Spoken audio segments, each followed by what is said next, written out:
Mein Podcast-Partner Marius hat mir vor ein paar Tagen eine Nachricht geschickt. Er sagte, ey, ich werbe jetzt für Billigrouter. Mein erster Gedanke war, okay, kritisch und warum erzählst du mir davon? Aber der Plot-Twist ist, er selbst wusste nichts davon. WLAN ist richtig schlecht bei meinen Eltern, man kann nicht mal anständig zocken und deswegen ändern wir das gemeinsam. Das Ganze machen wir mit dem Ping Pro von Intex. In dem Paket ist einmal der Ping Pro selbst und ein Das Traurige ist, ich habe es ihm erstmal abgenommen. Ich, der anderen erklärt, wie Deepfakes funktionieren, habe gedacht, diese plumpe Werbefälschung wäre echt, auf den ersten Blick zumindest. Denn das, was ihr gerade gesehen habt, war kein klassisches Deepfake. Das ist nicht ein KI-generierter Marius, es ist einfach sein echtes Video, aber es ist clever verändert worden. Und das war erst der Anfang eines richtig schönen tiefen Kaninchenbaus, der tiefer geht als die Crypto-Wallets von SBF. Egal, in den letzten Wochen explodiert das gesamte Internet mit gefälschter Influencer-Werbung. Jeremy Fragrance bewirbt beispielsweise plötzlich Billigparfüm namens Imperial von irgendeiner Prestige-Marke und Montana Black ist auch dabei.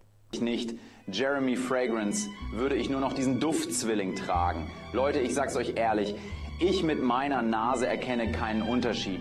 Das ist der Duft, er hält 2-3 Tage. Also ich habe mich jetzt gerade eingesprüht und er riecht noch in 3-4 Tagen. Digga, ich schwöre es euch, Imperial von Prestige, das ist der geilste Duft, den ich jemals gerochen habe. Techlike Vera macht beispielsweise Werbung für KI-Tools, die sie eigentlich hasst, und der absolute Höhepunkt der Absurdität, Gregor Gysi verkauft Moringa-Kapseln gegen erhöhten Cortisolspiegel. Dem sieht man allerdings auch an, dass es fake ist, aber eben auch nur, wenn man ein Auge dafür hat. Meine Mom sagte dazu, dass das aber eher wie ein schlechter Filter aussieht und wer das denn so schlecht geschnitten habe. Die einzige Marke, der ich vertraue, ist Kapseln. Aufgrund der steigenden Nachfrage und der Tatsache, dass Moringa von kleinen Produzenten kommt, ist der Vorrat extrem begrenzt. Kein Wunder, dass es Tausende von positiven Bewertungen von Kunden hat, die den Unterschied schon bemerkt haben. Wenn du das Einkaufs-Icon immer noch siehst, schnappst dir jetzt. Moringa könnte jederzeit ausverkauft sein. Probier es aus und danke mir später. Wenn die KI-Revolution kommt, wird sie wohl gesponsert von irgendwelchen dubiosen Nahrungsergänzungsmitteln. Anyways, hier wird's richtig schön dystopisch. Diese Fakes sind plötzlich keine aufwendigen Deepfake-Produktionen mit Millionenbudget, wie wir das vielleicht noch kennen. Das sind einfach zusammengeschnittene Instagram-Reels. Da legt man dann also ein bisschen Blur drüber, wenn die Lippen irgendwie nicht ganz lippensynchron sind und die Stimme wird einfach geklont. Und fertig ist eine Gelddruckmaschine mit einem Aufwand von etwa, sagen wir mal, 30 Minuten habe ich gebraucht. Die potenzielle Reichweite lässt sich ja über Ads einfach kaufen und die Kosten, abgesehen von den Ads natürlich, $20 im Monat für die KI-Tools. Kein Witz. Vera hat in einem Reel erzählt, wie sie eigentlich ein Video gemacht hat, wo sie diese nervigen KI-Starter-Pack-Trends kritisiert. Und 3 Tage später findet sie sich selbst in so einer Werbung wieder, wie sie genau so ein Tool anpreist. Ihr originales Video wurde einfach bis zu einem gewissen Punkt genommen und dann eben zweckentfremdet. Meine Stimme macht jetzt Werbung für ein Produkt, das ich niemals im Leben unterstützen würde. Um mal kurz alle abzuholen. Ich habe letztens ein Video gemacht, wo ich den KI-Starter-Pack-Trend etwas kritischer beäugt habe. Und ironischerweise wurde genau dieses Video jetzt von einer KI-Firma genommen, die dann damit ihre KI bewerben, die auch diese Starter-Packs macht. Ja, und wenn ihr euch jetzt fragt, wie kann das denn sein? Wie kann man denn ein Video so stark entfremden? Das geht. Es geht. Mit KI geht sowas. Sie sagt später im Reel sogar nochmal, dass nicht mal ihre eigenen Eltern den Unterschied gehört haben. Ihre Eltern, die Menschen, die sie seit ihrer Geburt kennen, konnten ihre Stimme nicht von einer KI-Fake-Stimme unterscheiden. Wenn das keine Black Mirror-Folge ist, dann weiß ich auch nicht mehr. Aber, um euch mal den Hintergrund zu geben, die Technologie dahinter ist wahnsinnig simpel geworden. Früher brauchte man für sowas tatsächlich so eine Art Hollywood-Studio und 3 Monate Post-Production. Heute reicht eben Internetzugriff und ein Nachmittag. Und das wichtigste Tool ist das Fälschen von Stimmen. Und Platz 1 von all den Stimmfälschern da draußen belegt in meinen Tests immer noch ElevenLabs. Wenn ihr da andere Tools kennt, dürft ihr mir die gerne mal schicken. Aber das klont jede Stimme mit etwa, sagen wir mal 3 Minuten Audiomaterial. Etwas, das eigentlich von jedem, der irgendwie Videos ins Internet stellt, wohl online ist. Und die Qualität ist teils eben so gut, dass es echt schwer wird, einen Unterschied festzustellen. Vor allem, wenn man davor die Originalstimme gehört hat und sich schon dachte, ach ja, das Video wird ja schon echt sein. Und jetzt kam gerade Version 3 von ElevenLabs raus, aber die ist noch Early Access und Alpha. Aber trotzdem kann man damit sehr viel machen. Grundsätzlich übrigens natürlich auch sehr viel Gutes, dazu ein anderes Mal mehr. Hier erstmal ein Beispiel, damit ihr seht, was ich meine. Hey Leute, ich habe gerade entdeckt, dass die Erde tatsächlich eine Scheibe ist und möchte euch meinen neuen Kurs verkaufen, Flat Earth Hacking für Anfänger. Mit dem Code Morpheus gibt's 80% Rabatt, aber nur, wenn ihr eure Kreditkartendaten in die Kommentare schreibt. So, das war nicht ich. Das ist ein sogenannter Professional Voice Clone. Und ja, natürlich hört man den Unterschied.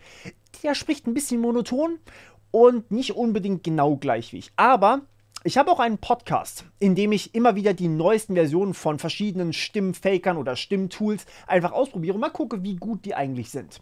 Und da habe ich das natürlich auch schon gemacht. Und mir wurde da gespiegelt und gesagt, dass es durchaus sich nach mir anhört und dass man nicht unbedingt immer einen Unterschied hört. Dass es die Art, wie ich betone, die Art, wie ich Dinge ausspreche, ziemlich gut imitieren kann. Und dieser Klon, den konnte ich mit etwa 2 Stunden Audiomaterial von mir erstellen. Nichts, was man nicht online von mir finden würde.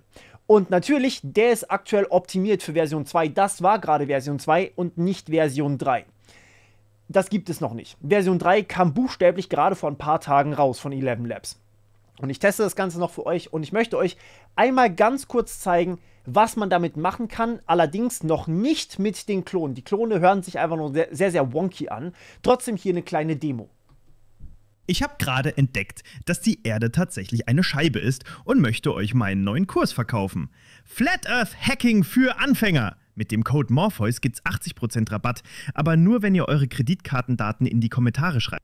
Also ja, damit kann man auch so eine Art Emotion in die Stimme reinlegen. Und teilweise sogar mehr als von echten Menschen, würde ich zumindest mal behaupten, je nachdem, wen man fragt. Aber gut, wie mache ich jetzt also damit Fake-Werbung? Naja, es ist nicht schwer.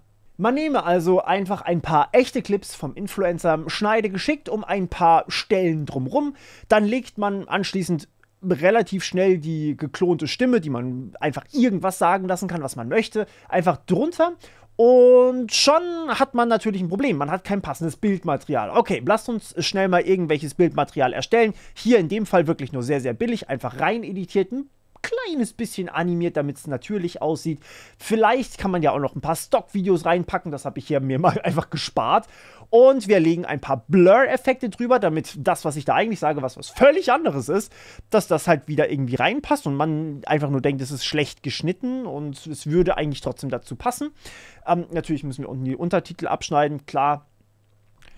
Und wie gesagt, einfach ein bisschen Blur drauf. Schon sieht es einfach ein bisschen anders aus. Und dann lassen wir wieder ein bisschen Stockmaterial laufen und etwas, wo ich vielleicht sowieso nichts sage, wie zum Beispiel bei Marius mit den Daumen hoch. Und ja, fertig ist eigentlich unser Fake-Werbeclip. Natürlich, das ist ein sehr einfaches Beispiel, aber ihr habt gesehen, das dauert vielleicht 2 Minuten, wenn ich das machen möchte. Also, dann lassen wir doch mal den Fake Morpheus reden. Die elektronische Patientenakte wird schon wieder verschoben. Zum wievielten Mal eigentlich? Weil sie noch immer unsicherer ist als die Börse. Deshalb hol dir jetzt die neue Morph EPA-App. Die hat einfach mein Leben verändert. Sie ist sicher und modern. Alle deine Daten are belong to us. Dazu passend natürlich die KI-generierte Website, die direkt den Shop darin enthält. Beispielsweise sowas hier vielleicht. Und natürlich kann ich mir solche Bilder auch einfach KI generieren. Das ist einfach nur ein klassischer Fake-Shop. Ich muss nicht mal mir groß Mühe geben. Ich kann mir einfach einen ganz normalen Shop von irgendwann mal holen. Da brauche ich keine KI für und packe da einfach natürlich unechte Bilder rein und liefere einfach die Produkte nicht aus.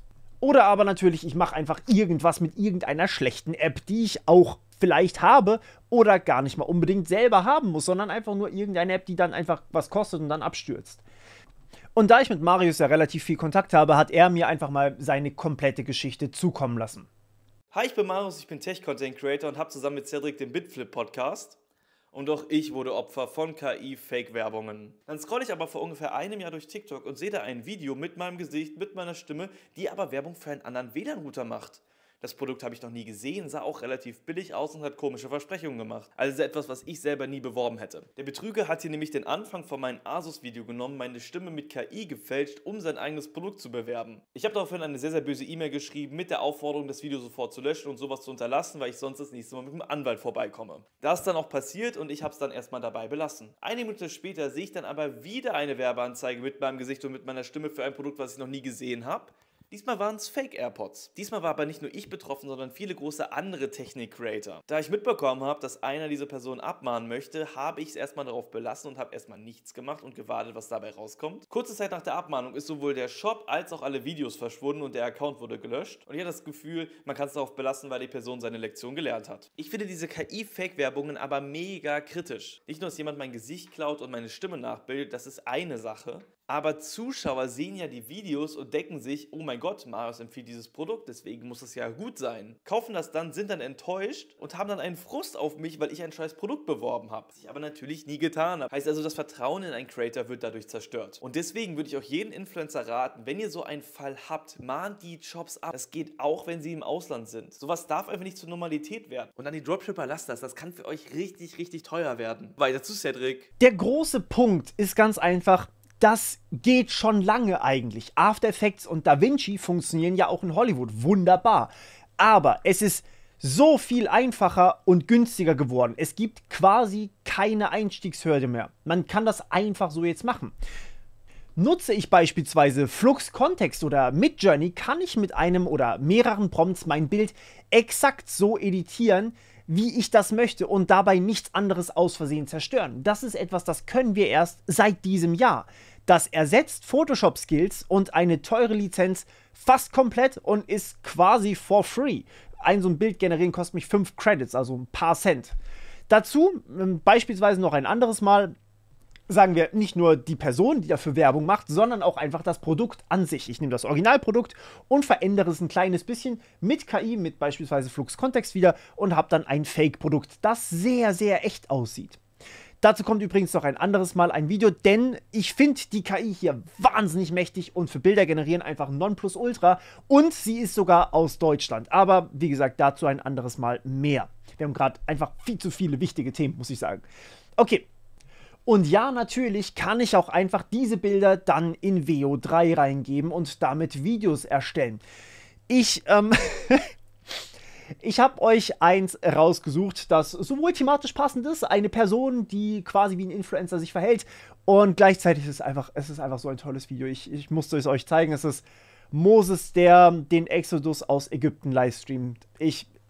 Lasst es einfach auf euch wirken. Ich liebe dieses Video. Guys, me and Aaron just got inside the palace. We're about to ask Pharaoh to let our people go. No idea how this is gonna go, but wish us luck. Okay, we just left the meeting. We asked, he laughed, said no one's going anywhere. Anyway, the fight goes on. Pharaoh, if you're watching this, this is your last chance. Let the people go, or it's gonna rain, hail, frogs, whatever. Hashtag let my people go. He let us go, then changed his mind. Now he's sending soldiers. Okay. Ja, auch Videoschnitt kann übrigens schon in ersten Versuchen automatisch gemacht werden. Meine Ergebnisse waren allerdings bislang hiermit noch relativ schlecht. Deswegen, es kann wohl nur leichtere Zusammenschnitte und ich denke, punktgenaue Bearbeitung von Videos, da sind wir noch nicht. Aber sind wir mal ehrlich, ich erwarte nicht, dass das noch 3 Jahre dauert.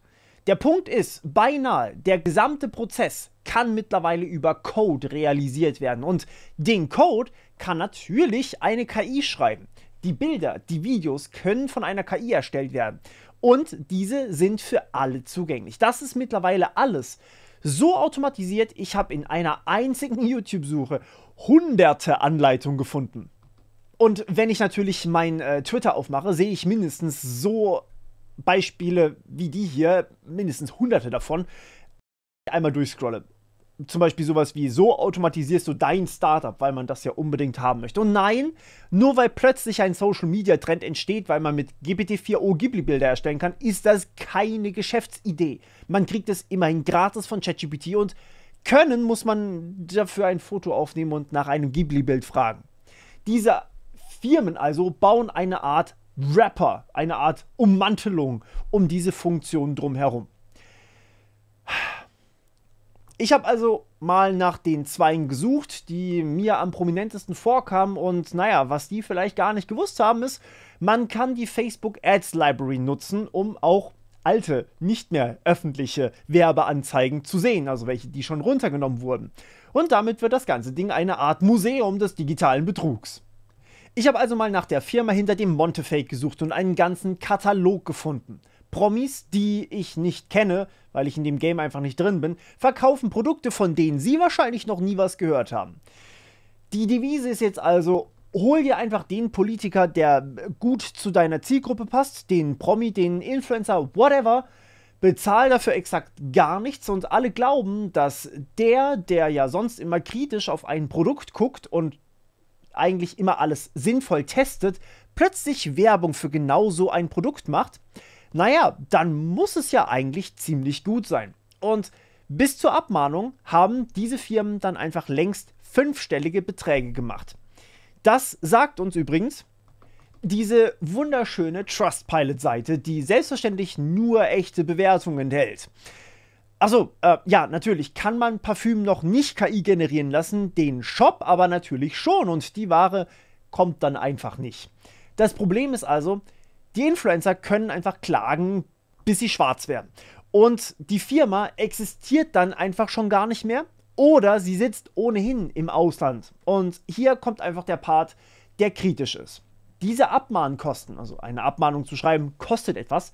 Diese Abmahnkosten trägt erstmal der Influencer selber. Erst wenn es wirklich zu einem Gerichtsverfahren kommt, kann es sein, dass der Scammer dafür bezahlen muss. Dazu muss man aber erstmal die richtige Person finden, vielleicht im Impressum und einen Anwalt im Voraus bezahlen. Ein Anwalt kostet ganz schnell mal 2000 €, nur um einen Brief zu schreiben. Die Scammer sitzen in Malta, in Zypern oder sonst wo das deutsche Recht ungefähr so effektiv ist wie meine Rechtschreibung in diesem Skript. Ich frage mich wirklich, was ich hier teilweise geschrieben habe. Aber anyways, erschwerend kommt hier einfach dazu, dass man eine Abmahnung, bis man die wirklich durchsetzt oder durchgesetzt bekommt, kann es schon manchmal mehrere Monate dauern. Und in dieser Zeit kann der Ruf einer öffentlichen Person vollständig dahin sein. Etwas, woran auch einfach beispielsweise Identitäten und Jobs hängen. Und nicht nur meiner, sondern in meinem Fall beispielsweise auch der von meinen Mitarbeitern. Wenn also jetzt, sagen wir mal, Olaf Scholz für in irgendeiner Fake-Talkshow für irgendeine Fake-Bank wirbt, dann Marius meint aber trotzdem, man soll abmahnen. Das darf nicht normal werden, sagt er. Und er hat auch durchaus recht. Wenn wir das jetzt durchgehen lassen, ist in 2 Jahren jedes zweite Video im Internet einfach fake. Und zwar von Personen, wo man eigentlich denkt, dass sie authentisch sind. Und Vertrauen ist eben noch mehr dahin, als es ohnehin schon ist. Deswegen wird ja auch ermittelt und die Accounts werden dann durchaus auch lahmgelegt und sowas wird verfolgt. Aber das Problem ist die Skalierbarkeit. Früher musste man für sowas wirklich Aufwand betreiben. Heute reicht ein YouTube-Tutorial und 20 bis 50 $ aus. Die Tools werden ja nie wieder so schlecht, wie sie heute sind. Sie werden entweder gleich gut bleiben oder noch besser werden. Was heute also noch 30 Minuten dauert und 50 $ kostet, macht euch morgen eine KI für 5 $ in 30 Sekunden. Übrigens, wenn ihr wissen wollt, wie ihr euch davor schützt, ich habe da auch was für euch. Und zwar meinen Morphreader, in dem ihr euch Nachrichten durchlesen könnt. Und zwar ganz ohne FOMO, weil ihr alles bekommt. Und vor allem auch ohne Clickbait. Und zwar so, wie ihr euch das einstellt. Ihr könnt euch Kategorien einstellen, ihr könnt euch Feeds einrichten. Und ich dachte mir, es ist mal an der Zeit, dass ich euch einen kleinen Sneak Peek in Version 3 gebe, die demnächst wahrscheinlich ausgerollt wird. Aktuell sind wir noch bei Version 2, die wunderbar funktioniert, aber Version 3 hat, glaube ich, ein paar sehr, sehr coole Dinge. Natürlich habt ihr sowas wie Bookmarks, ihr könnt Reddits abonnieren, ihr könnt dann aber auch YouTube-Kanäle und Podcasts abonnieren. Und es gibt ein paar extra Filter. Es gibt einen extra Fahrtmodus und einen extra Gute-Laune-Modus, wenn einen die Nachrichten einfach mal wieder runterziehen. Das haben mir ein paar von euch gemeldet, dass das vielleicht gar nicht mal so schlecht wäre. Zum Beispiel beim Autofahren auf den Fahrtmodus klicken und sich einfach durchhören durch die Nachrichten. Den Gute-Laune-Modus benutzen, wenn man einfach mal schlecht gelaunt ist. Oder sich einfach nur eine bestimmte Art von Artikel anzeigen lassen. Dazu kommt, ich habe jetzt tatsächlich auch bald 13 Sprachen im Morphreader drin und ein paar andere Themes. Beispielsweise eins, das speziell auf mehr Accessibility gedacht ist, weil der Kontrast einfach höher ist. Oder eben auch eins, was ein Light-Theme ist. Das haben sich tatsächlich auch ein paar von euch gewünscht. Aktuell, wie gesagt, gibt es aber jetzt schon die Version 2 und die ist auch immer noch sehr, sehr gut. Sie hat einfach nur noch nicht diese verschiedenen Themes und noch nicht so viel Accessibility. Ich arbeite da, wie gesagt, dran, aber ich will mir Zeit nehmen, weil ich das wirklich selbst mache. Und ihr findet die aktuelle Version hier drüben, die ihr selbstverständlich auch schon benutzen könnt. Entweder gratis oder mit dem Abo, wenn ihr keine Werbung wollt, oder einfach als ganz normalen RSS-Reader, dann ist es ohne Werbung und ohne Abos. Das könnt ihr komplett entscheiden und zwar sowohl beim Play Store als auch bei Apple selbstverständlich. Ich wünsche euch ganz viel Spaß. So, und das war jetzt also keine Fake-Werbung. Das bin ja wohl wirklich ich, oder? Obwohl, woher wollt ihr denn das so genau wissen? Klar, manche von euch kennen den Morph Reader, aber wie kann man denn eigentlich sicher sein, dass eine Person wirklich für etwas wirbt? Denn das Problem geht ja noch ein kleines bisschen weiter. Technisch gesehen kann man damit auch gezielt einfach den Ruf einer Person zerstören, mit relativ wenig Aufwand. Die Glaubwürdigkeit von Politikern, I guess, manchmal überkommt es mich einfach, es tut mir leid. Anyways, schaut nochmal genau hin. Werbung für meine App findet ihr wo? Naja, in meinen YouTube-Videos, in diesem Video oder in irgendeinem anderen Video. Aber beispielsweise auch Sponsoren sind in einem YouTube-Video auf meinem Kanal festgelegt. Das heißt, man hat eigentlich eine Möglichkeit, relativ schnell zu überprüfen, ob eine Person wirklich Werbung für etwas anderes gemacht hat. Und ja, ich weiß, in diesem Video habe ich keinen richtigen Standard-Sponsor drin, nur meine eigene App. Naja, in anderen Videos habe ich das wieder, damit ich überhaupt das hier machen kann, was ich hier mache. Das heißt, ein reguläres YouTube-Video auf meinem Kanal, nicht auf fremden Kanälen. Das ist ja eigentlich die Version, die mir beweist, dass diese Person wirklich Werbung für etwas macht. Okay, aber was ist denn mit Reels und TikToks? Naja, Werbung für Produkte, die ein Influencer dort empfiehlt, gehen meist über das gesamte Video. Richtig.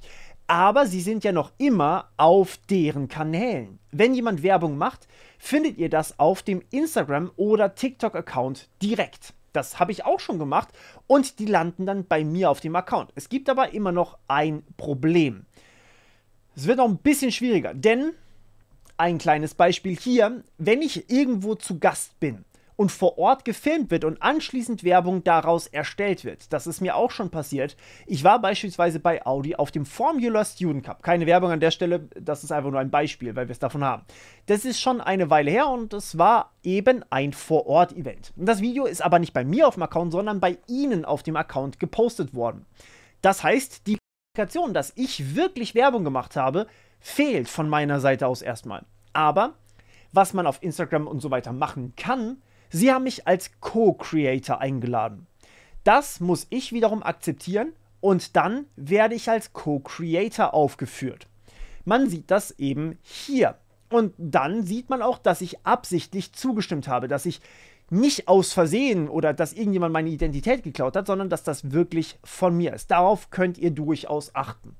Bitte glaubt niemals einem Produkt oder irgendeinem Kanal, das einfach nur ein Video zeigt von einem Influencer und der Influencer oder Creator ist selber nicht aufgeführt als Partner bzw. als Co-Creator.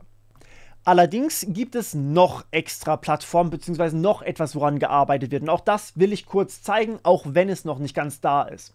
Und zwar sowas wie Verifikationssysteme. Kryptografische Signaturen für beispielsweise Videos, Blockchain, Quatsch, natürlich nicht alles braucht Blockchain, aber die Idee dahinter ist relativ simpel. Und viele Firmen stehen dahinter. Das hier ist nur ein Ausschnitt von denen, die am meisten dran arbeiten. Das ist der C2PA. Und es geht im Endeffekt darum, die Echtheit von Content wieder zu verifizieren. Also nicht nur, dass etwas von einer Person wirklich freigegeben wurde, sondern dass es beispielsweise auch wirklich mit einer Kamera aufgenommen wurde. Und an sich ist es auch sehr, sehr simpel von der Durchführung. Ich unterschreibe erstmal digital, dass ein Video wirklich von mir erstellt wurde. Ich persönlich habe einen Schlüssel, den sonst niemand hat. Das ist einfach ein kryptografischer Schlüssel. Und das ist mal wieder die schöne Kryptographie. Wie manche von euch schmerzlich wissen, liebe ich Kryptographie, aber ich halte mich heute kurz, ich habe es euch versprochen, ich gehe da nicht zu tief drauf ein, okay? Ich sage euch jetzt nur, ich habe auf meinem anderen Kanal, sagen wir mal über 100 Videos, falls ihr tiefer einsteigen wollt, da könnt ihr gerne genauer reingehen. Anyways, an der Stelle einfach nur gesagt, diese Dinge sind auch mit Quantenrechnern nach aktuellem Stand der Forschungen über 1000 Jahren nicht knackbar. Das heißt, jeder kann online prüfen, ob ich diese Unterschrift getätigt habe. Das ist nicht einfach eine handschriftliche Unterschrift, sondern jeder kann das online verifizieren, aber nur ich kann unterschreiben. Und niemand kann diese Unterschrift fälschen. So. Das heißt, unterschreiben könnte man beispielsweise mit einem Ausweis machen. Dann unterschreibe ich also jetzt einfach, dass ich der Ersteller oder zumindest der Hochlader von so einem Video bin. Geht hier an der Stelle gar nicht darum, dass vielleicht irgendein Fake oder ein KI-Produkt da drin ist, sondern einfach nur, dass es wirklich von mir stammt. Und das lade ich jetzt hoch. Wenn das jetzt also jemand runterlädt, um das zu bearbeiten und dann wieder bei sich hochlädt, weil er beispielsweise, sagen wir mal, Kleinigkeiten daran verändert hat, egal auf welcher Plattform übrigens, dann ist ja genau diese Unterschrift einfach weg. Oder beispielsweise es liegt eine andere Unterschrift drüber, die nicht von mir ist, sondern von diesem Angreifer. Dann steht dann zum Beispiel Fake-Plattform XY oder Scammer Z hat das Video hochgeladen und nicht mehr ich. Das heißt, meine Unterschrift wird überschrieben. Und es kann sein, dass da noch Teile drin sind, die sagen, ja, ein Teil davon ist von Morpheus Originalvideo, aber hier wurde beispielsweise Audio bearbeitet und hier wurde beispielsweise was eingefügt und hier ist ein Blur drüber gelegt worden. Das könnte man damit nachvollziehen und eine Unterschrift kann sowas verifizieren. Also wo sogar an welcher Stelle was signiert wurde. Leider, muss man sagen, ist das noch nicht verfügbar auf gar keiner Plattform. Und grundsätzlich, naja, kann man das so noch nicht benutzen. Und es gibt eben ein paar Probleme, an denen noch gearbeitet wird. Deswegen ist es noch nicht verfügbar. Beispielsweise sollte ja nicht automatisch jedes Foto, das ich als Privatperson auf Instagram stelle, signiert werden müssen mit meinem Ausweis. Das würde Instagram eine widerliche Macht geben, einfach nachzuvollziehen, wer mit wem wann was hatte. Also noch mehr als ohnehin schon. Deswegen dauert dieses ganze Prozedere und die Entwicklung von dem Ding. Es ist nicht einfach. Aber ich werde euch natürlich auf dem Laufenden halten. Und ich sag mal so, das ist jetzt kein neues Thema mehr. Es wird schon seit mehreren Jahren an sowas gearbeitet. Und bislang hat, sagen wir mal, das finanzielle Interesse ein bisschen gefehlt. Aber das könnte sich jetzt ändern. Immerhin ist ja das Geschäftsmodell Werbung einfach im Wanken. Auf der anderen Seite verzeichnet Meta aber mehr Werbung. Und naja, mehr Werbung ist erstmal mehr Geld für Instagram. Das heißt, wenn denen egal ist, ob ihr gescammt werdet, dann kann es passieren, dass das noch mehr wird, bevor es weniger wird. Bis dahin gilt, traut nur Werbung, die wirklich auf den offiziellen Kanälen gepostet wurde. Wenn also Gronkh, sagen wir mal, plötzlich für Hämorrhoidensalbe wirbt, dann checkt erstmal seinen YouTube-Kanal, ob das tatsächlich echt ist. Und wenn Stay wieder mal Werbung für mich macht, dann schickt mir das ganz gerne, das will ich nämlich sehen. Wenn es auf den offiziellen Kanälen nicht ist, dann ist es fake. So einfach ist das, aber auch so traurig ist das. Und das zu erkennen, wird leider mal wieder an uns Benutzer abgewälzt. Das ist unpraktisch und erfordert hohe Medienkompetenz und nicht jeder hat Zeit, sich damit zu beschäftigen. Das heißt, Realität wird gerade zu einer Art Premium-Ware. Certified Human Content wird eine Art neues Biosiegel. Menschen werden dafür bezahlen, dass sie sicher sein können, mit einem echten Menschen zu interagieren. Und Black Mirror war dann wirklich eine Dokumentation. Kleine Bitte aber noch von meiner Seite. Wenn ihr solche Werbung seht, bitte meldet sie. Entweder direkt an die Plattform oder im besten Fall auch einfach direkt an den betroffenen Influencer. Ich für meinen Teil lese jede Nachricht auf Instagram. Ich bin zwar nicht schnell mit Antworten, manchmal dauert es eine Woche, aber ich lese sie. Dementsprechend könnt ihr mir dort auch einfach alles schicken. Und ich bin mir ziemlich sicher, dass wenn ihr einem Creator sowas schickt, dass seine Identität da missbraucht wird, dann wird er sich darum kümmern. Und im besten Fall schaut euch auch gerne nochmal den Morphreader an. Dort gibt es, wie gesagt, die Nachrichten, die ihr wollt, könnt ihr euch selber einstellen. Und das Ganze ohne Clickbait-Headlines und ohne FOMO, weil ihr einfach alles bekommt. Und natürlich könnt ihr euch das Ganze auch sehr, sehr bald so einrichten, wie ihr das wollt. Vielleicht auch mit einem anderen Theme. Ich bin sehr gespannt auf euer Feedback. Ihr könnt mir auch gerne schon mal das Feedback zu der neuen Version geben, was ihr dazu meint. Und bis zum nächsten Mal im Cyberspace.